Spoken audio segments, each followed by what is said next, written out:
for having me in studio. My name is Sarah Kajuju. I am a growth coach in the areas of leadership, entrepreneurship, and innovation, as well as management. I love to work with people. I love to work with teams to develop them for optimal productivity. So, yes, here we are. And we have made many mistakes, me Yes, we included. We've made have. very many mistakes as businesses. But imagine God is a gracious God. Very gracious Yeah, indeed. He will redeem us and He will help us to make better choices for the next year. So thank you for having me here, Sharon. Great to have you. Thank you Yeah. so much for agreeing to come. And we will probably just start straight away with a conversation. But just before we do that, I need to let everyone listening to me know that you can actually ask a question or send a comment to us on 20933. It's our SMS line. You can find us on WhatsApp 0717 at Hope FM Live across our social media platforms. We actually are live on YouTube and Facebook. So share the link and leave us a comment. All right, let's get into the conversation now. So you started by saying that we all make mistakes, and you actually say that you are part of the people that have made mistakes this year. Let's start from a point of maybe passing an encouragement to someone who did something to their business and things went south, and Yes. they feel like, how did that? They are disappointed with themselves, I hear you. and they don't have the hope of ever rebuilding their business. What would you Indeed. tell them? Oh, wow. Thank you, Sharon. And as I speak to somebody out there, I'm also speaking to myself because mistakes we have made. For sure, this year, if I count the many mistakes I've made in my business, I may not even remember some of them because there are so many. But imagine for somebody out there who is feeling very down about the mistakes you have made, especially for your business. God is a loving God. He is our shield. He is our defender. He is a friend that sticks closer than a brother. And he is a friend who is able to forgive and to redeem you and to bring you back to himself. So just go humbly before him and probably remember some of those mistakes that you have made and confess them before him. He tells us in the book of John that he is faithful and just to forgive us and to cleanse us from all unrighteousness. But besides that, his mercies are new every morning. The mercies you had for yesterday are not the same mercies you have for today. Right. So wake up, dust yourself, and keep moving. And I can only imagine how many mistakes you have made, like I have. So, for example, for me, one of the things that I have desired to do this year, and I don't feel like I have gotten there yet, is pray some more for my business. Is really lock in with God and be in a corner with God and really, really, really pray for my business. And it's possible that somebody out there is also feeling the same, that you haven't prayed for your business enough. And of course, this can lead to lack of strategic thinking for your business because you don't have it all. You don't have it all figured out. God is the one who inspires us with amazing visions, amazing dreams and things that we want to do. So it's possible that creativity has run down for you because you haven't locked in with God. You have an opportunity to redeem yourself. The year is not over. We have yet another month to live. So it's possible that you can dream, for 2025 in this one remaining year. But it's also possible that you have failed to partner or collaborate with like-minded people, with financial institutions, with partners that could add one or two things, and you're never complete alone, just like I'm never complete alone. So it's possible that you haven't really gone out to look at partnerships that would work for you or collaborations that would work for your business. So never mind, you have an opportunity again to redeem yourself. So this is another mistake that businesses would have made this year, that you kept thinking or you kept procrastinating that I need to talk to this bank or I need to talk to so and so who does this, who can add an aspect of your business that is not there. It is possible that this year you can actually strategize and even make that initial call and reach out to these partners, reach out to these banks, and, you know, see what can be done in the next year. But it's also possible that you haven't utilized the resources we have, including social media. Oh, let me tell you, there are businesses. In fact, the other day I heard somebody say that if your business is not online, then it doesn't exist. So it's possible that for your business you haven't gone online, you haven't been on social media. There is nothing you have done on social media. This is another mistake that you have made this year. Come on, it's not late. Reach out to somebody who can be able to help you to build your presence on the internet, on the social media. Reach out to them and see what can be done in this coming month or the remaining days of November. It's not too late. It's possible that something can be done. But it's also possible that you haven't gone out a new skill, Sharon. We keep sharpening ourselves, you know? And learning new skills can be from somebody. You can do it through mentorship. Sit with somebody who has it and let them walk you through it and help you learn it. It could be online. Like now I am learning new tools for AI. This is something that is taking businesses by storm, you know? So if you don't sharpen yourself, if you don't sharpen your edge, who will be able to do it for you? So it's not too late. Go back, redeem yourself, and, you know, learn that new skill, put yourself out there and be able to sharpen your skills. Look at knowledge that you do not have, acquire new knowledge. Look at your attitude, change your attitude, change your attitude. Look at the mind and the things that you have looked at negatively and change them. You have an opportunity to do this. Just before we progress on, Kajuju, Yes. why, in your opinion, is it important for one to sharpen themselves and to learn new skills? Yeah, that's a very, very good question, Sharon. You know, the world we live in today moves pretty fast. Oh my goodness. If you look at last year, the tools that we were using for marketing online are not the same tools we're using this year. I'm certain that they will not be the same tools we'll be using next year. So you have to keep abreast with the new developments in technology. You have to keep abreast with the new ways of doing business in terms of even human relations. You have to keep abreast with the new developments in every sphere of life so that you can remain relevant. Otherwise, if you don't learn new skills, if you don't acquire new knowledge, if you do not sharpen yourself, nobody can do it for you. I keep telling people that you're a product of the world. And this product, you know, it's like any product that you can find on the shelf in the supermarket. This product is well packaged. This product is well labeled. It has everything so that when you go and look at it, you can be able to tell what it is, and it is purposeful. When you use it, you're fulfilled to use it. Right. So we're a product. And nobody will ever do the work of developing this product for you. It is you. So, for example, for people who, I keep enjoying people who mispronounce words, nobody will ever be able to master that for you. You must put your head to it to actually correct the way you pronounce a word. Or, for example, the way you dress, branding yourself. You know, what information you put on your social media out there. Nobody will ever be able to do these things for you. Same case with acquiring new skills, new knowledge, and change of attitude. These are things that only one can be able to do for themselves. All right. Yeah. You mentioned that in the lens of people that are, let's say, sole proprietors. Okay. Yes. Let's talk about the context of corporates and people that are leading other people in their organizations. Yes. And the importance of them getting their team members to also learn new skills or investing in their team members to learn new skills. I love it. Yeah. I love what you're asking. And you see the mistakes that we are describing, Sharon, they may not just relate to sole proprietors. Okay. They also relate They to cut business across. leaders. They cut across. But I like it that you're highlighting this one of developing the staff that we work with so that they can be able to bring output that is equal to, you know, the skills, the knowledge, the attitude they have. It's very critical. And of course, as a business leader, as a senior manager, as a senior executive, as a CEO, you have every duty to ensure that your human resource are at a point where they can be able to give the proper output by helping them to develop themselves. And this could be through coaching, it could be through training, it could be through mentorship, and so many other ways. And that is critical. And it's possible that that's a mistake one has done. Yesterday, I spoke to a lady and I was asking her where she works.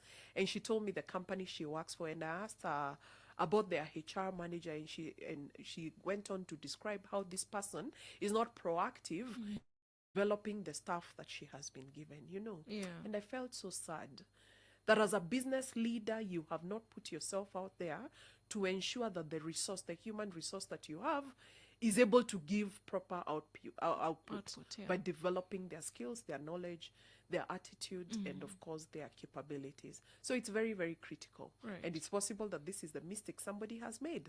Or maybe they have even made the mistake of not treating their staff very well, you know? And so you discourage them. You know, the staff are left feeling unwanted and appreciated within their organization. And this is another mistake that we may have made in 2024. All right. Yeah. We can keep on with the mistakes.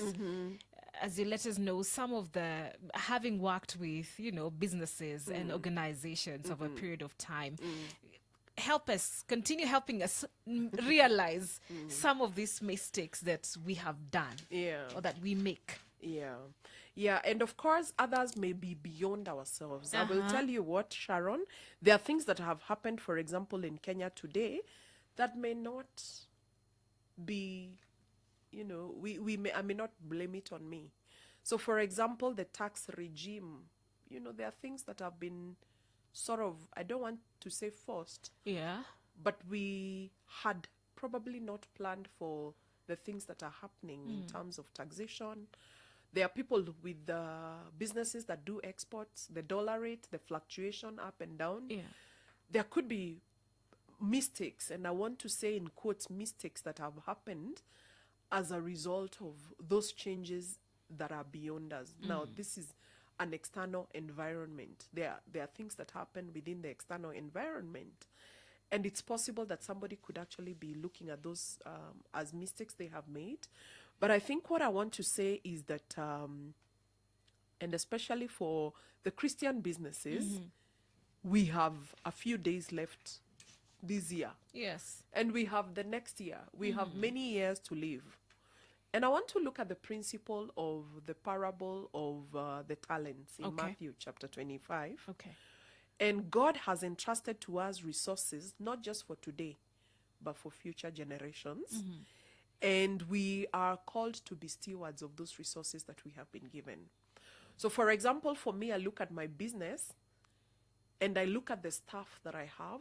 I look at the office that I have. I look at the inroads I have in terms of networks and partners and people that I work with, suppliers, and, you know, many others. And I can clearly see that this is a massive, massive investment that has been entrusted to me as a business person. And so I am expected as a steward to be faithful in whatever I do with this. But like I began by highlighting, it is possible that through 2024 I've made very many mistakes in terms of not utilizing these resources or this platform that God has given me. And because we are stewards, then we need to be very alert when we are making decisions today that will honor God, not only for 2025, but years to come, and also even after we leave this earth, to leave a legacy. But secondly, we have what we're calling the vision and strategic planning for our businesses. And I love what Proverbs chapter 29 verse 18 says, that where there is no vision, the people perish. A business without a vision is like a ship without a rudder. And as we head to 2025 and beyond, it's essential to have a vision that considers not only short-term profits, because we can be preoccupied with making money for today. But we need to look at long-term impact of our employees, our customers, our community, the nations of the world, and anybody who interacts with our service or our product. Okay. And so for here, we are being called upon to develop clear, God-honoring goals and strategies for the years ahead. And of course, this includes thinking about what your business will look like in 2025. And it's possible that for this year, when you began or when 2023 was coming to an end, you didn't actually sit down to think about Yeah, the business. strategically and having a vision for your business. Right. But we have an opportunity to actually do that. In fact, I love it when I take some time off in November and December to think through what I have done. I do a SWOT analysis of my business, and then I think through what is it that I want to do for the next year. And God is giving us this opportunity to be able to do so. But also in as far as ethical decisions and integrity is concerned, and I can reflect on Proverbs chapter 11, verse 3, that the integrity of the upright guides them, but the unfaithful are destroyed by their duplicity. And of course, especially in Kenya today, where ethics is an issue, is a very, very big issue. People are undercutting and doing very Left, funny right, things and in center. business, left, right, and center. Yeah. We're being called upon having ethical decisions for our businesses, whether they involve pricing, employee treatment, environmental responsibility. In fact, the other day, as I hosted the show on Hope TV, Occupy Today, I had this gentleman who was telling us about how their product, and it was the circular economy, their product, the bottles that people use, now the government through the NEMA is asking producers to be responsible for the disposal of the packaging they use. So in that regard, so for example, if you're packaging in plastic bottles, you have to be responsible for the environment in terms of that bottle. Where will it end? So for your business, if it is, for example, doing packaging for oil or for unga or whatever it is doing, ethical decisions in as far as the environment is concerned, you have to really go out of your way to ensure that you're responsible. But also looking at long-term effects of on your reputation, on sustainability, and it is important to make decisions that are rooted in truth, in justice, and fairness. These are mistakes that we make, and oftentimes we are not even aware that we are making mistakes. But I think it is high time we thought through and looked at what ethical decisions can I make? How does integrity play in my business? So that the mistakes that we have made in 2024, we leave them in 2024. And we can be able to critically think through this and carry through to 2025. Business leaders need to prioritize ethical decision making in that regard. Even when it may seem to cost more in the short term, I can tell you in the long term, it will pay off. God values integrity, and businesses that are built on honesty and righteousness will stand the test of time. Right. But in addition also, Sharon, in the area of innovation and adaptability. Before we get to innovation and adaptability, there's something you mentioned about sustainability. Yes. And this is such a big issue. Yes. Even right now, as we speak in the country, we've seen a lot of businesses and companies announcing layoffs and things like that. How should we prepare adequately having in mind the issue of sustainability, so that to avoid getting to places where, and I know you mentioned that some of these things have been occasioned by things we did not plan or we did not know about, but how can one within their scope prepare with sustainability in mind? Sharon, the area of sustainability, I would want to tell you that concerns itself with three things. And these three things is, number one, the environment, the social aspect, but also governance. Okay. And in regard to what you have asked in terms of layoffs of staff, Yeah. it has everything to do with governance. Why? Because the leadership of the organization needs to actually look at responsibility on their staff and partners, and I'm talking to layoffs, so that then you just don't lay off people, just like that. There needs to have been a strategy around it, so that you are prepared and you're thinking critically about the future, so that even as you're doing what we call human resource planning, you already know the needs of your organization vis-a-vis what the future of the business looks like. So that you're not taking in 3 million people, yet your business only requires 10,000 people. And so in that regard, there is a sense of responsibility that could be lacking. But it's also possible that the changes, and especially the external changes in the business front, may have caused this business to lay off people. Why? Because something drastic happened. So for example, the fluctuation in terms of the dollar, Yeah. Yeah. or the political climate that we are in. And it could be anything that may have caused businesses to now consider laying off some people. But whatever the case, even when it is an external factor, responsibility on the part of the leadership needs to be there, so that they prepare these people for their exit. So here is the thing. I have a friend of mine who was telling me the other day that she's consulting for an African business that is laying off very many people. I think over 3,000 people will be laid off. And so for her, it is to figure out how they will exit in terms of even their future job placements.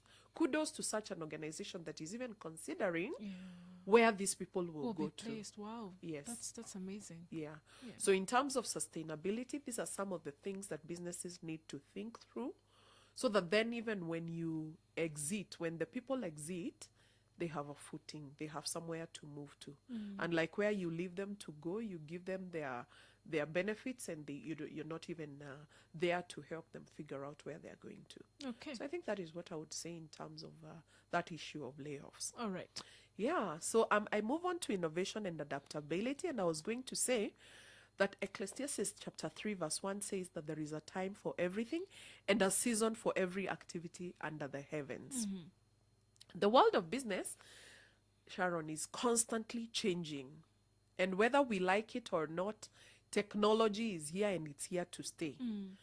Customer needs are changing every other day. Today, customers are more aware of their rights than ever before. Thanks maybe to technology, thanks to knowledge that is available out there, thanks to media that is highlighting some of these things. And of course, another thing that is changing is the global markets. And so adaptability is key. It is possible that somebody's business in 2024 has not considered how innovation and adaptability would play. But you have a chance to think through it. Business leaders must think about how they can innovate in ways that will ensure their relevance in the future. Now, the thing is, if you do not adapt, if you do not innovate, if you do not use technology as an enabler, imagine the future just doesn't hold for such a business. So innovation and adaptability is not an option. It's not an option. It's a must. It's a must for businesses, Sharon. We have to embrace change, whether through new technologies, better systems, or more efficient operations, of course, while maintaining our Christian values. And we must maintain those values of service and excellence, because this is what God calls us to do. Right. Yeah. Would I be right to say that it feels like every business person needs to be, needs to have their eyes wide open, looking at the trends and the changes in the Yes. market and things like that? Indeed. And you don't have a choice, by the way. Yeah. By the way, and it's not just every business person, it's also employees. Right.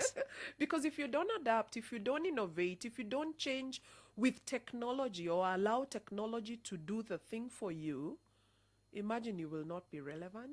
Yeah. Yeah. I'm even thinking of an employee in terms of utilizing places like LinkedIn. If you're not visible on such platforms, which is technology really, then are you relevant? Who knows that you exist? How will you even be known to somebody in Rwanda when they have an opportunity for one like you? So that is why I'm saying it's not just in the business front, but even for employees. So technology is such an enabler, but when utilized well, it can, move magic for a business. All right. In addition, there is what we call relationship building and community impact, Sharon. And in this regard, Matthew 22 verse 39 says, love your neighbor as yourself. And I think I alluded to this when I talked about the environment.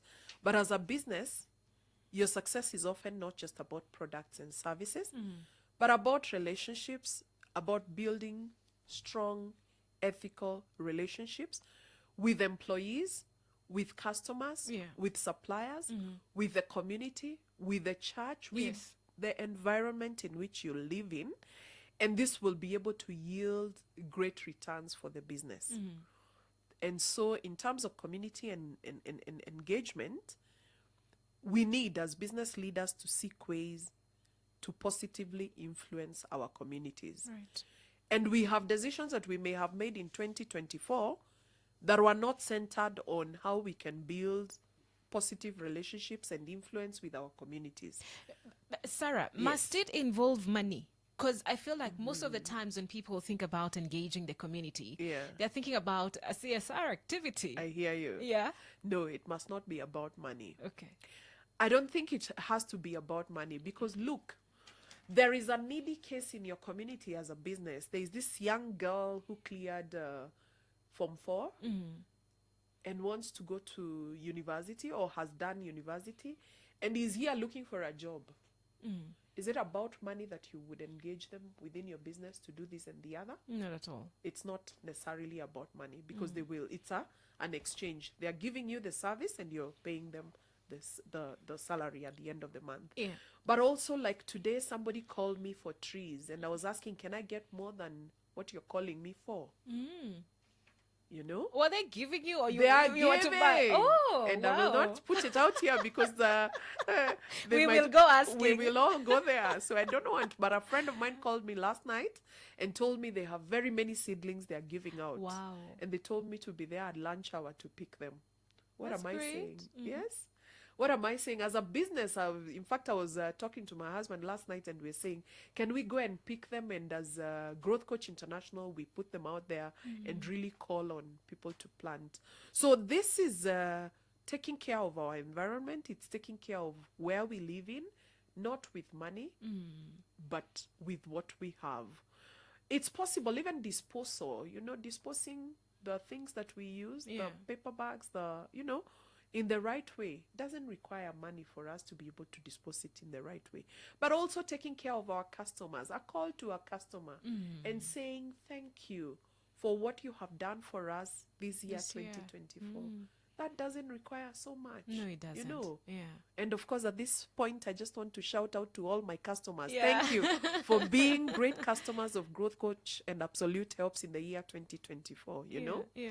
So that doesn't require money. Just saying thank you to them like I have done didn't require money. It just required you to be creative and to see how you can be able to do it without really spending big budgets on it. All right. But also taking care of your employees. So mentorship, we call it sitting by Nelly. You sit, the one of your employees sits by you to just see how you do it, and you train them and you talk to them, doing devotions with them and encouraging them through what they are going through. One of my staff has been going through a rough patch the last couple of months. And when we're doing devotions in the morning, which we do every morning, I have to speak into their life and just encourage them. Does that require money? No, it doesn't. So really building relationships and having this community impact may not necessarily require lots of money. All right. Yeah. Thank you so much. Let's take a Short pause right there to get the latest in the business world. We'll be back in a few minutes. If you just joined us, this is Hope FM Listen and Live. If you have a question or comment, kindly feel free to share it with us. 20933 is our SMS line. 0717400555 is our WhatsApp number. Having a conversation on mistakes we made or we might have done in the year 2024 and how we can turn those around for the year 2025 and beyond. Stay with us. The Corporate Hub on Activate. Your catalyst for economic growth. Hope FM, another quality service from...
Right, welcome back. And if you just joined us, Karibu Sana, we continue with our conversation this morning. With me is Sarah Kajuju. She is a growth coach, and we are discussing some of those things that we might have done wrong in the year 2024, and we want to pick up the pieces and build for 2025. I hope you're learning. If you have a question or comment, feel free to share it with me. 20933 is my SMS line. You can find me on the socials at Hope FM Live or drop me a WhatsApp message on 0717 400 555. Okay, welcome back, Sarah. Thank you. Thank you so much, Sharon. Yeah, the other area, Sharon, I would want to talk about is it's possible that this year we may not have been generous enough or we haven't managed our finances well. Okay. Yeah, there are businesses that may not have done this. Second Corinthians chapter 9 verse 6 to 7 says that whoever sows generously will also reap generously. And having sound financial management today impact our businesses in a big way. And of course, not just for today, but also for tomorrow. Right. And it is very, very critical to make prudent financial decisions. And especially now that we are at the end of the year, and you can use the projections of or what you have seen in 2024 for your business to be able to make decisions for 2025 and beyond. And that could be in terms of budgeting, it could be in terms of investing, it could also be in terms of saving, you know. So look at your business, do budgets for your business for next year, therefore doing a proper budget for your business, but also in terms of investing, how are you investing for your business, but also in terms of saving. And financial stewardship will of course allow for greater generosity in the future.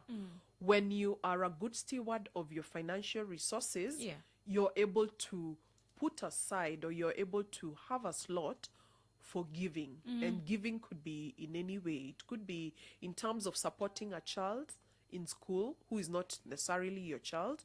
It could be community activities. It could be even what we're calling CSR, what we were just discussing. And you know, the ability to bless others and support the kingdom of God is often rooted in the financial decisions that we are able to make today. So that becomes very, very critical. It's possible that you've made a mistake in that area, but somebody out there, please, this remaining month, put together your financial budgeting, investing, as well as saving decisions, so that next year and the years beyond, you're able to even give generously from the abundance of what you will have done. But also in terms of legacy and generational impact, I would want to say that Psalms chapter 78 verse 4 says, "We will tell the next generation the praiseworthy deeds of the Lord, his power and the wonders he has done." Yeah. But how will you be able to tell the generations of what God has done if you don't have evidence of what he has done? In our businesses, we're just not building for ourselves, but also for the future generations. And when you are a good steward of what God has given you, it's inevitable that you will be able to reap a big harvest, and you can even remain something. That is where you see some families having wealth, generational wealth, and others are not able to have that. And that's whether that is in ensuring that your business is passed down, or whether it is training the next generation to be able to be great leaders for business, or whether it's preparing to leave a legacy of integrity. The decisions that we make today have eternal consequences. So whatever it is that has been entrusted to you in terms of a business, Yes. it is possible that you can train your sons and daughters to be part of that business and to build it with you. But it's also possible that you can be the icon of integrity in your time in business. Or you could be able to prepare other leaders to take over that business, or maybe pass down that business to others. Yeah. Consider your role in shaping a legacy that reflects godly values, which will last long, and it will last longer than you. It will outlive you. So that legacy is something worth looking at. And so this is a mistake that we may have made in 2024, where we have not thought, where is my business headed to? What will I, in case I fell down today and I didn't wake up tomorrow, what would be picked of my business? What sort of legacy would my business leave? But also, who will take over? Is it my son? Is it a leader that I have equipped good enough to take over that business? So these are things worth thinking about, so that then our businesses last. But finally, or just to point out the importance of this key one, Sharon, is prayer and guidance. Yes. Prayer and guidance. And remember, I began by saying, for me, if there's a mistake I have done and I'm aware about, is that I should have sought God some more for my business. Is that I would have asked for his wisdom some more for my business.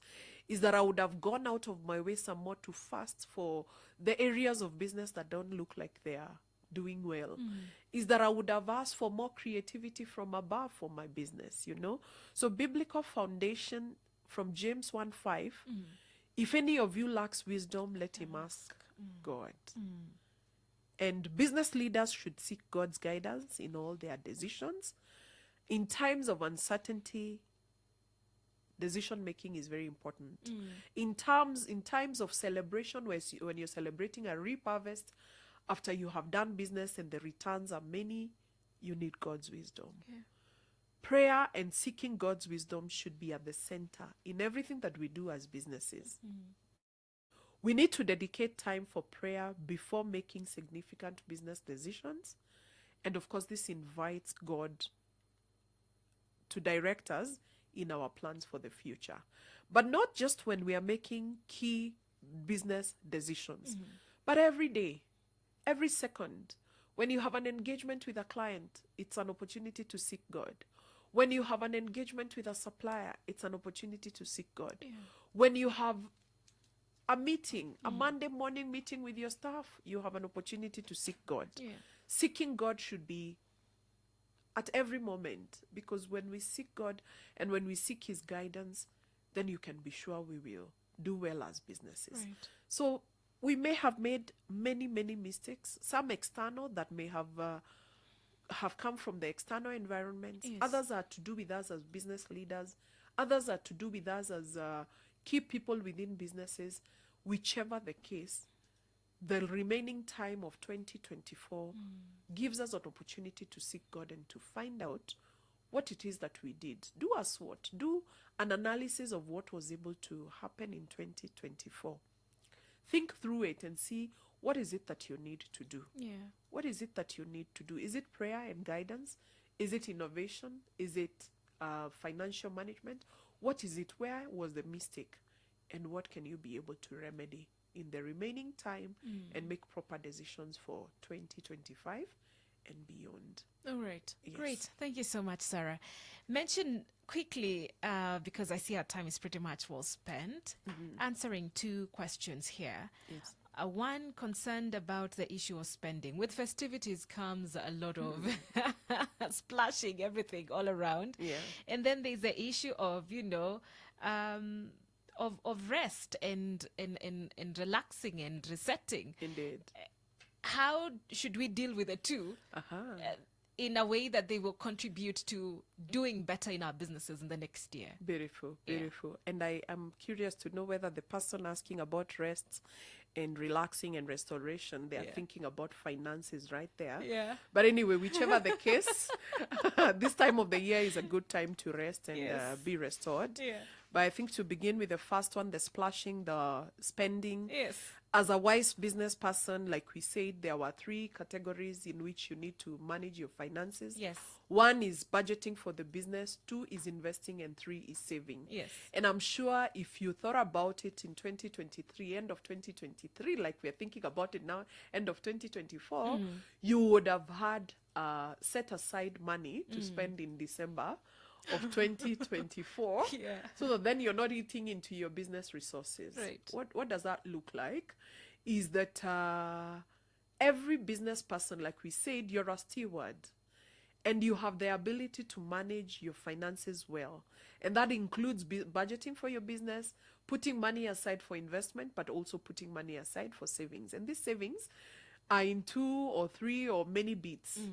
There's saving for this, saving for the other. Yeah. Because you saw yourself going to Zanzibar in December. Yeah. So did you save for it? You know? Okay. Yeah. And secondly, for that one, for rest and relaxation, Yes. maybe, for example, it's possible that they're asking this from the context of being away from business Yes. in that season. Yeah.